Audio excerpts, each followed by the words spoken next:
আসসালামু আলাইকুম। বাংলাদেশের একেবারে গ্রাম, ইউনিয়ন, ওয়ার্ড পর্যায় থেকে শুরু করে আপনার ঢাকা শহরের রাজধানীর ভিতরে যে সমস্ত রকমের যে চোরেরা আছে, ছোট চোর, বড় চোর, মেজো চোর, এই চোরেরা যদি বাংলাদেশের রাজধানীর ভিতরের মনে করেন শাহবাগ চত্বর দখল করে তারপর যদি তারা আন্দোলন করে যে আমাকে চুরি করার অধিকার দিতে হবে, আমি চুরি করব, আমি চুরি করে খাবো, এই অধিকার আমাকে দিতে হবে, এটা করে যদি ঢাকা শহরের রাস্তাঘাট ব্লক করার চেষ্টা করে, তাদেরকে গণপিটুনি দেওয়া যেমন বাংলাদেশের মানুষের দায়িত্ব, বা আইন শৃঙ্খলা রক্ষাকারী বাহিনীর হাতে তুলে দেওয়া যেমন বাংলাদেশের মানুষের দায়িত্ব হয়ে যায়, ইমানি দায়িত্ব হয়ে যায়। সচিবালয়ের আন্দোলনটা এখন বর্তমানে সেই পর্যায়ে পৌঁছে গেছে। কারণ সচিবালয়ের কর্মচারীদের মধ্যে যে আন্দোলনটা হইতেছে, সেই আন্দোলনে তারা এমনই চুরি করার লাইসেন্স তারা চাইতেছে।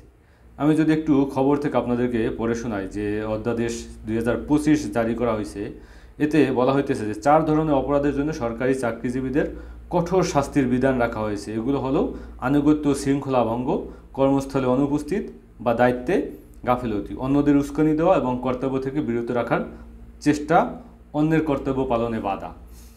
বাংলাদেশের সরকারি চাকরি আসলে এমন একটা চাকরি, যেই চাকরি পাওয়া তো কঠিনই। এই চাকরি যদি আপনি একবার পেয়ে যান, এই চাকরি হারানো বা এই চাকরির থেকে চাকরিচ্যুত হওয়া এর থেকে হাজার হাজার লক্ষ লক্ষ কোটি কোটি গুণ কঠিন। এমনই একটা এটা একটা চিরস্থায়ী বন্দোবস্ত বা পার্মানেন্ট সেটেলমেন্ট যেটা বলে, যে ব্রিটিশরা যেমন যখন আমাদেরকে শাসন শোষণ করতো তখন কিন্তু জমিদাররা ছিল।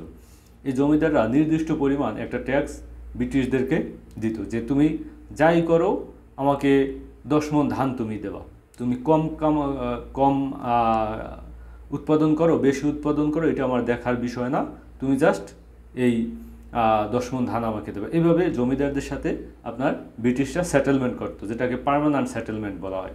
তো এই সরকারি চাকরি, এটা হলো পার্মানেন্ট সেটেলমেন্ট সরকারের সাথে এই সরকারি চাকরিজীবীদের।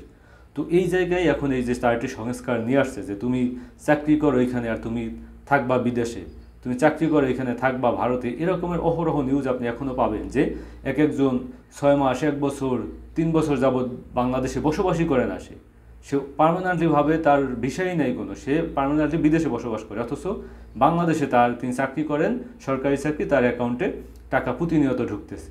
3 মাস, 5 মাস, 6 মাস যাবৎ হাজিরা খাতায় তার কোনো স্বাক্ষর নাই, কিন্তু বেতন সে পাইতে আছে। তো এই যে একটা সংস্কার, এখন এই সংস্কারটাই করতে চাইতেছে এই অন্তর্বর্তীকালীন সরকার। আপনি সচিবের কথা, একটা ইউনিয়ন পরিষদের সচিবের কথাও যদি আপনি চিন্তা করেন, চেয়ারম্যান যদি 2 টাকা চুরি করতে চায়, সচিবালয়কে 1 টাকা দিতে হবে সচিবকে, সেখানকার চেয়ারম্যান ইউনিয়ন পরিষদের যে সচিব, তাকে 1 টাকা দিয়ে তাকে 2 টাকা চুরি করতে হবে। এভাবেই আসলে এই স্থানীয় সরকার মন্ত্রণালয়ের দায়িত্ব যারা পালন করেন বা যারা এমপি মন্ত্রী আছেন, তারা কিন্তু এভাবেই আসলে চুরি চামারি করেন। এখন যদি এই সরকারি চাকরিদেরকে আপনি সৎ করেন, বা এই সরকারি চাকরিদেরকে যদি এই আইনের ভিতরে নিয়ে আসেন যে সে দুর্নীতি করবে না, ঘুষ খাইতে পারবে না, কোনোভাবে উস্কানি দিতে পারবে না, প্রতিনিয়ত তাকে অফিসে আসতে হবে, কোনো রকম আন্দোলন করতে পারবে না, এটা যখন আপনি নিয়ে আসবেন, তখন কিন্তু এই এমপি মন্ত্রীরাও চুরি করতে পারবেন, এমপি মন্ত্রীরাও এই সিস্টেমের কাছে আটকা খেয়ে যাবে। কারণ টাকাটা তো আসবে সচিবের মাধ্যমে, সচিব যখন আপনার দেখবে যে ঘুষ খাইতে পারতেছে না, সে চুরি করতে পারতেছে না, সে অবশ্যই এমপি মন্ত্রী যারা এই সংশ্লিষ্ট কাজে জড়িত তাকেও সে টাকা পয়সা কিন্তু খাইতে দিবে না।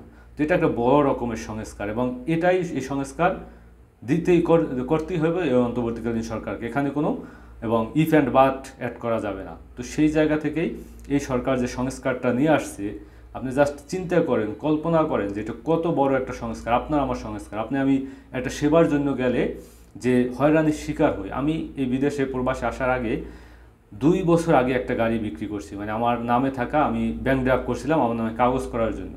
তো ওই গাড়িটা আমি বিক্রি করে দিছি। এখন ওই গাড়িটার যে ফিঙ্গার দিয়ে তারপর আমি অন্য একজনকে দিয়ে দিব, অন্য যার কাছে বিক্রি করছি তার নামে দিয়ে দিব।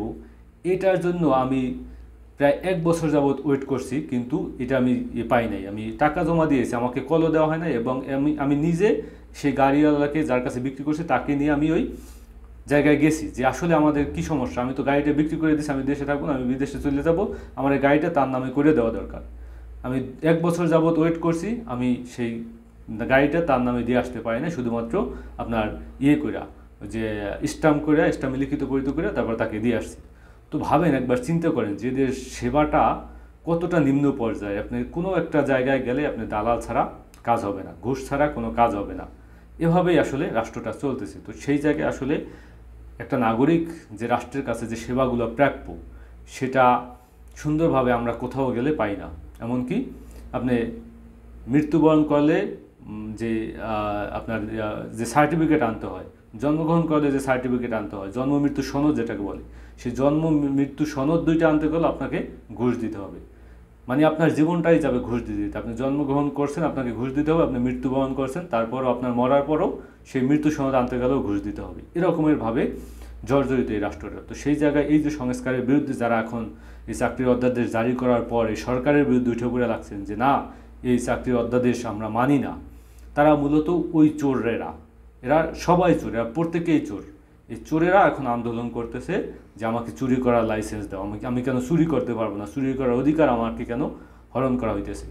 তো এখনও সমাজ মানে আমরা যারা নাগরিক আছি, দেশের পক্ষে যারা কথা বলি, রাষ্ট্রের পক্ষে যারা কথা বলি, আমাদের ভয়েসটা আরও ইনক্রিজ করা দরকার। আমাদের এ ব্যাপারে কথা বলা দরকার। বিভিন্ন সাংবাদিক, বিভিন্ন বুদ্ধিজীবীরা এ ব্যাপারে ভয়েস তোলা দরকার। আসলে কোনো রাষ্ট্র, কোনো সরকার কিন্তু, নির্বাচিত সরকার কখনো এটা করবে না, কারণ সে নিজেই তো চুরি করবে। সচিবদের, সরকারি আমলাদের নিয়েই তো সে চুরি করবে। তো এখনই ডক্টর ইউনূস থাকতে এই সংস্কার করতে হবে, এবং এই সংস্কারে যদি বিএনপি বা এনসিপি বা জামাত যদি আমাদের পাশে দাঁড়ায়, আমরা তাদেরকে সাদর সম্ভাষণ জানাই। বাংলাদেশের পক্ষে তারা থাকবে, এবং কোনোভাবে কারো কাছ থেকে যদি বাধা আসে, তাহলে সেই রাজনৈতিক দল বা সেই দলটাকে আমাদের অ্যাভয়েড করা উচিত। আপনার আমার স্বার্থে, দেশের স্বার্থে, রাষ্ট্রীয় স্বার্থে। প্রত্যেকেই আপনি আপনার জায়গা থেকে ভয়েস তোলেন, আপনি আপনার জায়গা থেকে কথা বলুন, আপনি আপনার জায়গার যতটুকু সক্ষমতা আছে, যারা পেপারে লেখালেখি করেন, আপনি কলাম লিখুন এগুলো নিয়ে। কারণ আমরা চাই একটা রাষ্ট্র, সেই রাষ্ট্রে এরকমের কোনো বৈষম্য থাকবে না যে এক দল খাবে, আরেক দল ট্যাক্স দিয়ে যাবে, আবার একটা নাগরিক সুবিধা নিতে গেলে সেখানেও ঘুষ দিয়ে যাবে। এই জায়গা থেকে আমাদের ফিরে আসতে হবে। আসসালামু আলাইকুম।